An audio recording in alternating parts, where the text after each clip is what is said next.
Laurence, it appears, was born about the year 1125. When only 10 years old, his father delivered him up as a hostage to Dermot MacMahon, King of Leinster, who treated the child with great inhumanity, until his father obliged the tyrant to put him in the hands of the Bishop of Glendalough, in the county of Wicklow. The holy youth, by his fidelity in corresponding with the divine grace, grew to be a model of virtues.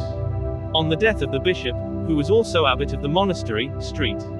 Laurence was chosen abbot in 1150, though he was only 25 years old, and governed his numerous community with wonderful virtue and prudence. In 1161 St. Laurence was unanimously chosen to fill the new metropolitan see of Dublin. About the year 1171 he was obliged, for the affairs of his diocese, to go over to England to see the king, Henry II, who was then at Canterbury. The saint was received by the Benedictine monks of Christ Church with the greatest honor and respect.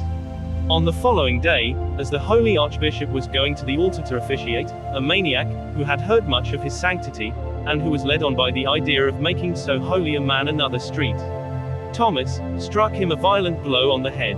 All present concluded that he was mortally wounded, but the saint came to himself, asked for some water, blessed it, and having his wound washed with it, the blood was immediately stopped, and the archbishop celebrated Mass.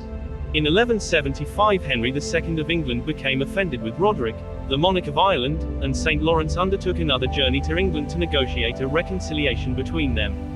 Henry was so moved by his piety, charity, and prudence that he granted him everything he asked, and left the whole negotiation to his discretion. Our saint ended his journey here below on the 14th of November, 1180, and was buried in the church of the Abbey at Eu, on the confines of Normandy. His feast day is November 14th.